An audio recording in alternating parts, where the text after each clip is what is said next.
I'm Brian Dotson, principal of Foster Elementary School, and who's ready for some good news in Ludington? And I'm Mike Hart, principal of O.J. DeYoung Middle School, and I need a haircut. Welcome to the second edition of our program. Fifth grade teacher Mrs. Lacombe sent out a task to her students to reply back with the top 10 things they are thankful for. You'd think that an 11-year-old might be thankful for things like toys, video games, Facebook Messenger, but not Reese. Reese is thankful for clean drinking water, family, parents, amazing teachers, food every day, health, a president and a governor who are trying their best to protect everyone, and of course, her parents again. Reese, you are a shining star in some good news in Ludington. There are several pieces of good news in Ludington coming from O.J. Middle School. Seventh grader Kylie Johnson designed cards for all the residents at Oakview Medical Care to make them feel cared for. Way to go, Kylie. And last week was one of our students' favorite holidays, April Fool's Day. Eighth grader Jack Jubar especially loves this holiday and used sticky notes to cover his mother's entire minivan. Some lighthearted fun for April Fool's Day. He certainly is dedicated to his craft, both in the classroom and in his pranks. I guess stock and sticky notes is doing just fine. Another piece of good news came last Friday when the community came together to thank the healthcare workers that are working tirelessly by honking their horns simultaneously at Spectrum Health Ludington Hospital. This show of gratitude is only one of the ways that people have thanked those working in healthcare. I have also noticed several people that have donated pizza lunches to doctors' offices and hospitals in our community recently. Thank you, doctors, nurses, and all those that are working the front lines to keep everyone in Ludington safe. On a personal note, gas prices are the lowest they've been since I got my license. I can't go anywhere, but it's nice to fill up for cheap.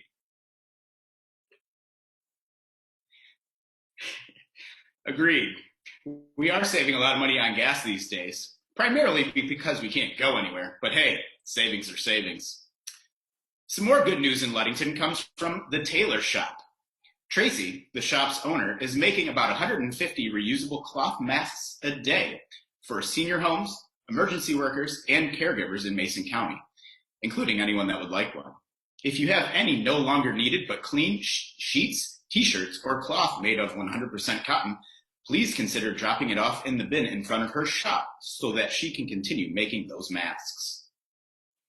All right, let's do some shout-outs. Today I'd like to give a shout-out to a local celebrity who's been making a positive statement here in Ludington. His name is Cletus. And he's here today to talk about his newfound celebrity status. Cletus, are you there? Hi! Hi there, everybody! Last week, Cletus, you showed the great people of Ludington how to solve the crisis of my children won't eat my boring lunches. Yeah, I'll tell you what, we've been sitting here and I've been helping out Mr. Benny Nicholson and his wife, Miss Charlotte, and I'll tell you what, their kids have been complaining about how lunches are the same. So we decided to spice it up a little bit and teach them all about hot dogs and how many hot dog different choices you can have. There's a lot of choices. So other than pineapple on pizza, is there anything else that you would recommend to spice up these boring lunches? Now, just to clarify there, Mr. Dotson, there is never a time in the history of this world, even during coronation, when you should be putting pineapple on pizza. All right, let's just clarify that for a minute here. However, there's many things we can do. We talked about hot dogs. I think this week we're going to do a sandwich where you can have all different kind of sandwiches. There's turkey sandwiches, there's cheese sandwiches, peanut butter and jelly sandwiches, and you can do it all for breakfast, lunch, and dinner as well. Boy, that really sounds delicious, Cletus. Thank you for sharing that. And, other than yourself being the good news, what other good news in Ludington have you seen or heard of recently? Well, I'll tell you what, one thing that we're looking forward to, I don't know if y'all saw on the news, but they said that Ludington is going to do a parade, a fire truck and a police car parade around town, especially for the kids, so we can get something, a little bit of excitement and difference around the houses. And so I'm excited about that. I think it's taking place this weekend, Friday, Saturday, and Sunday, depending on where you live. That sounds like a honking good time.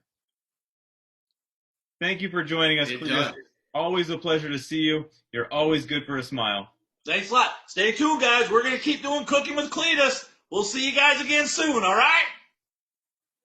That's great, Cletus. Thank you.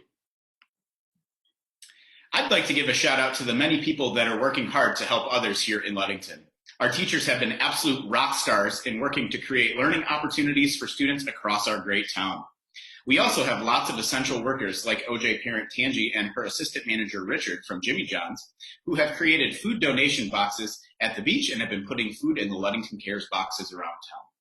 There are lots of people making good news happen in Ludington. Thank you. Want to be in the next episode of Some Good News in Ludington? Please email us at bdotson@lasd.net or mhart@lasd.net with some good news in Ludington so we can share it on our next episode. Be healthy and be safe. And go O's.